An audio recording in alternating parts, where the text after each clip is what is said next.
Welcome back to another Knowing You show. I'm Tiffany Cano. I love introducing you to people within my empathic community, other entrepreneurs that have gifts to share with the world. Or even if you're not an entrepreneur and you're part of my community, but you've had something miraculous or service oriented that you want to tell us about, I invite you to sign up to get on my Knowing You show at knowingyou.show.com, and we'll get you in there. And today's guest, we have Lynn Singer, and she's out of New York. She has worked with many people in TV and radio, helping them with their voice, like bringing that consciousness, that empowerment through their voice, and letting that be their expression in life. So let me welcome Lynn to the show. Hello. So nice to be here, Tiffany. Thank you so much. My pleasure. My pleasure. So I want to tell everyone that I've worked with stars, but I also work with students, with acting students, and just young people who really recognize it to put out the young people have so many ideas as an entrepreneur to go into the world, and they don't have the voice to back it up, to get the people behind them, to give them money, to support them. So I've been working with some of that, and they're marvelous. They're just marvelous. They're so unique. Their genius is so strong. And I've also worked, of course, with a lot of actors, and I was acting and doing voiceovers myself. So it's been a lot of voice and a lot of wonderful.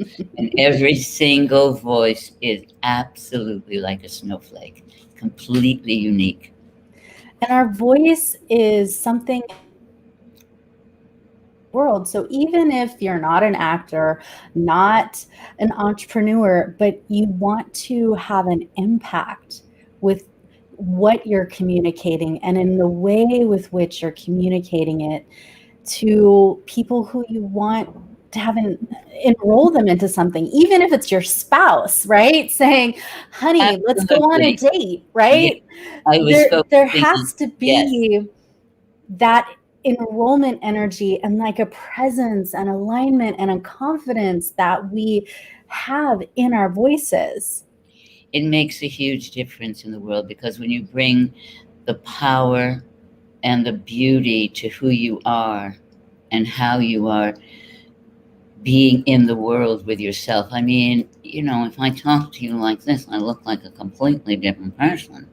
And it doesn't have the same effect. Or even if I talk to you like this, I mean, that's very Southern Belle. Southern Belle.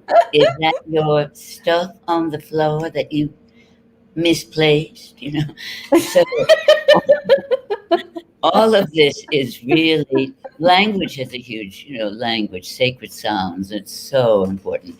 And I was focusing on the people that I was putting into the world, including myself, but absolutely. And to bring it to your children so that they have a really strong sense of communication and the love of speaking up. I mean, I think I was in deep freeze when I was a child for a long time, because this kind of communication was not allowed.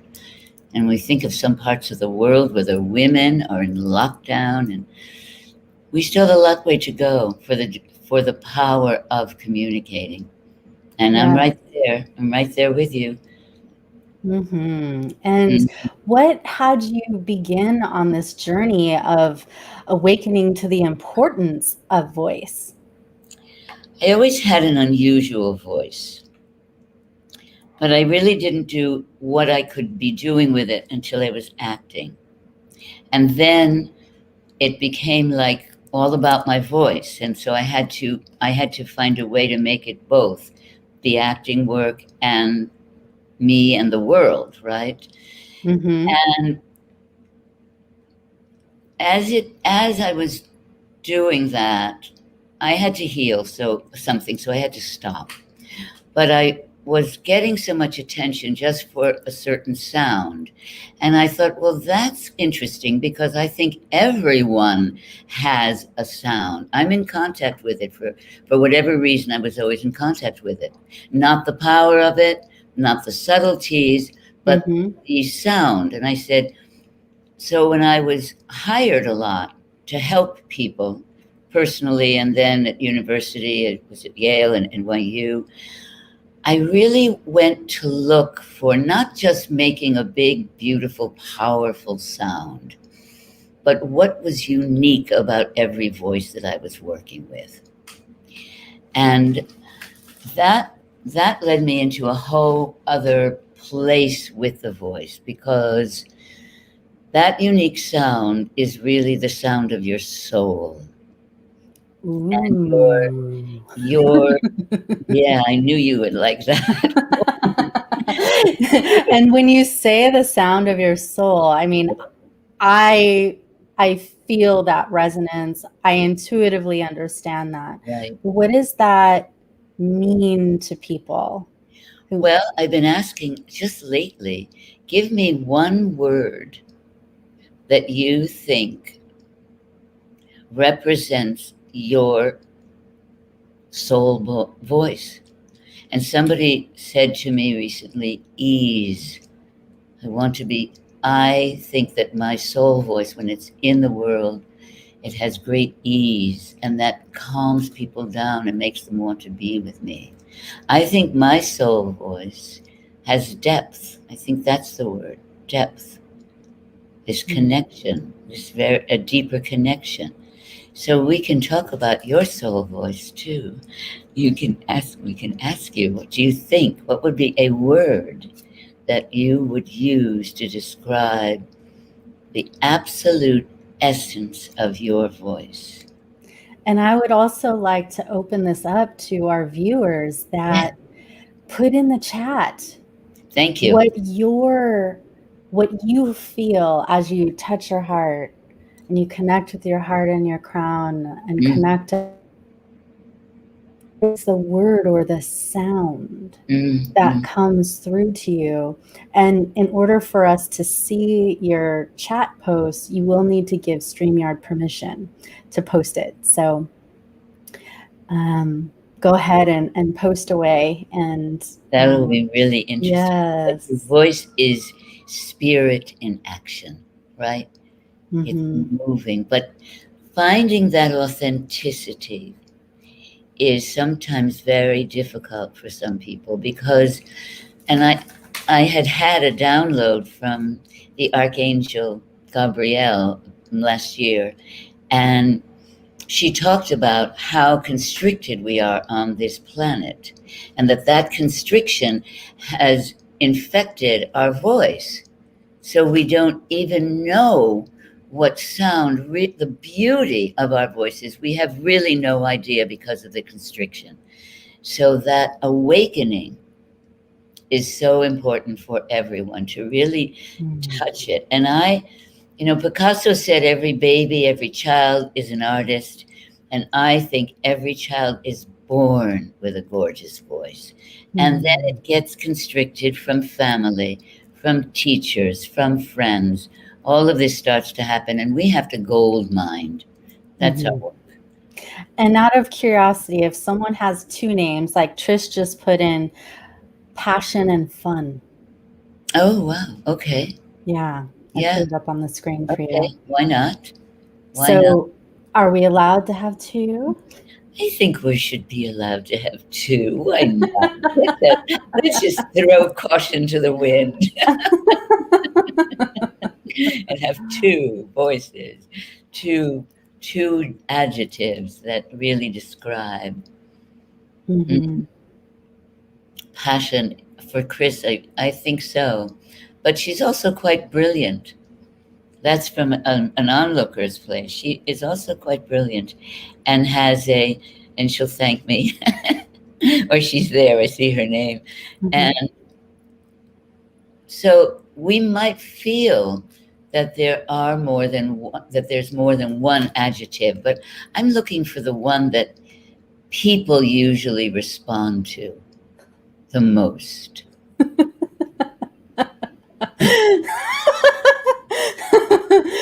Did you see Trish's latest response? No, you can't. What? You can't LOL, you can't my cut off voice. my voice. Ha ha ha. You And then can't. she said, yes, brilliant too. Like, for me, I get, if I had to only pick one word, it would be oneness. But there's a sound that's like, it's an ohms, like an ohm sound, but it's reverbing in such a way that it's like,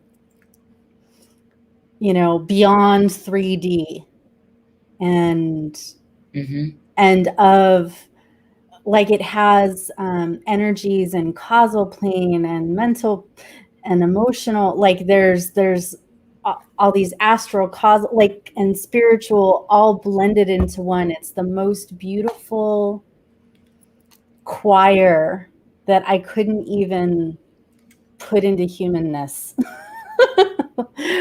for mine. Well, I think that's true with all of ours, though, right? Mm-hmm. When if we were able to see it on the screen somewhere of the many layered pieces of it. Mm-hmm. But I think I still would like a one word or two words. I feel your voice has a deeply soothing. It's deeply soothing, and it's almost, to me, it's reminding me now of my childhood and how I loved caramels. I love those chocolatey caramels. So that's what I would attribute to. And that was the first thing I remember when I spoke to you during David's, right, when we met during David Bayer, that I thought, ooh, there's so much, there's candy in her voice. There's a smoothness in her voice. Oh, thank you. Yeah. I love doing this. I wish other people would chime in, and I wish we could hear other people, but I will. Know. Yeah. We can just see it when they chat.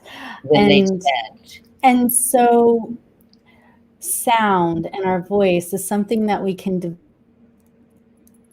I mean, you didn't walk out of the womb with the voice that you have now, right? Actually, I had a very low voice when I remember answering the door to someone when I was about 7 and opening the door and saying hello. And she said, "Where did you get that voice?" But I think that maybe because I'm small, I'm 5'2", and usually someone my size does not have this kind of a voice. But my father died when I was very, very young. And I think my mother and her sisters were saying, "Don't cry, it's going to be okay, don't cry." So there was some place where that got to be different. It differentiated my voice in another way. Although when I've had Akashic record readings, they talk about my voice a lot and that I could have done anything in the arts with it that I wanted, and I could do this and do that and blah, blah, blah. So I think I might be wrong about how I'm thinking about it. It might be too ordinary. Like if you're short, you don't have a low voice. If you're tall, you have a big, I might just picking up on that kind of information. But I did wonder myself. I always had it. I was always interested in it. I remember as a child being more fascinated by radio than by TV.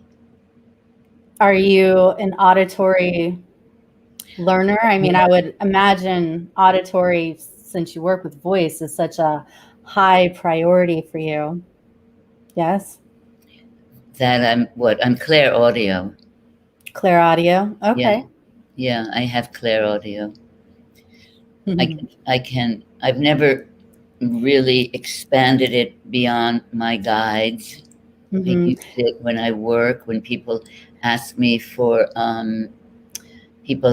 questions and I think, okay, yes, and I answer, and then I want a deeper answer. So I will call on Gabrielle and Athena and Leonardo and Saint Germain.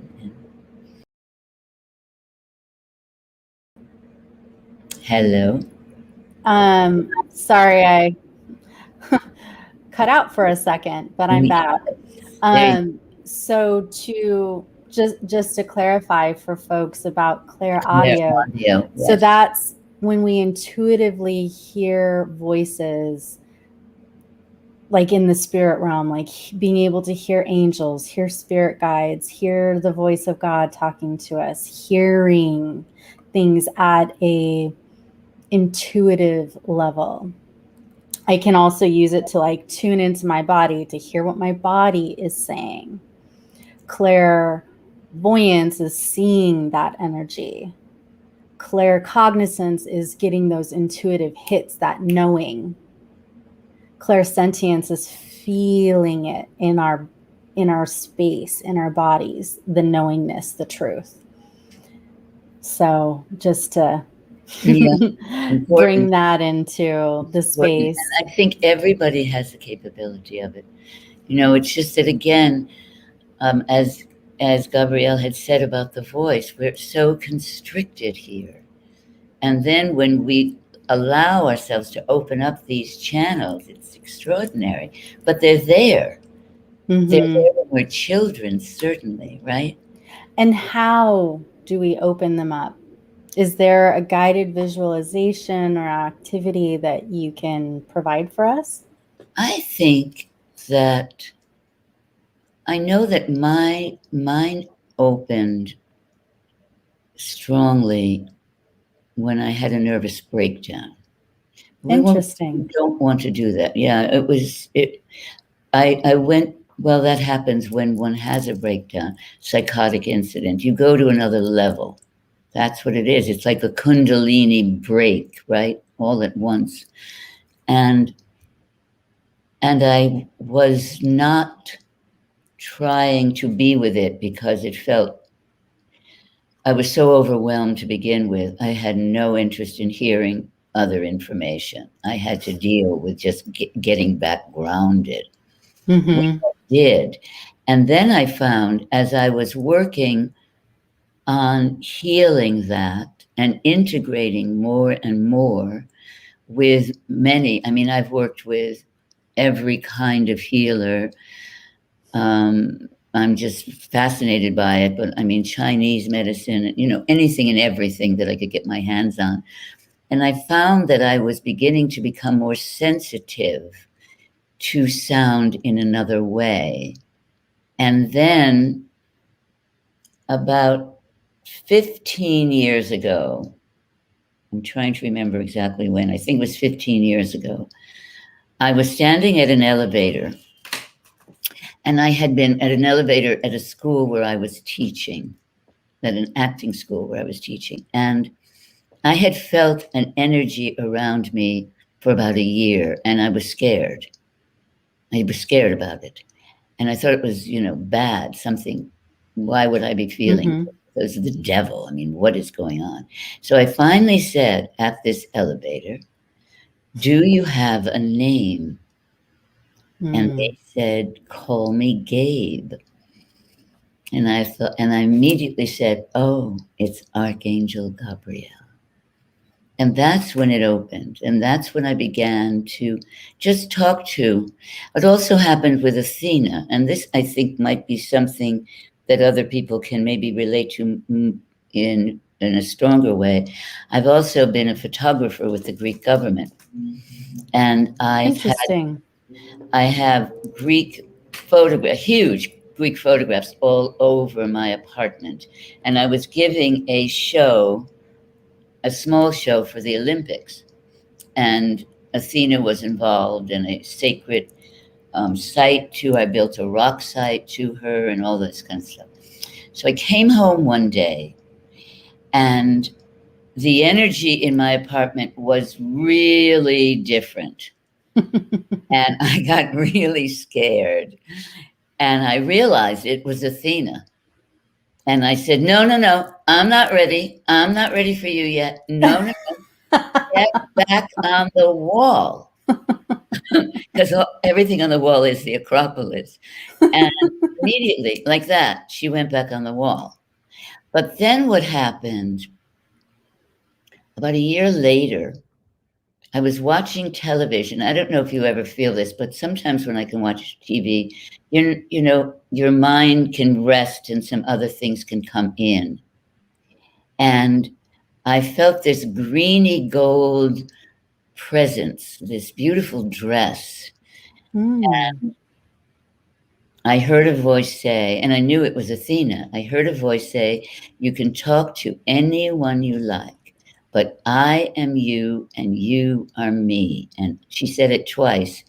And I realized I was no longer afraid of going there. Right?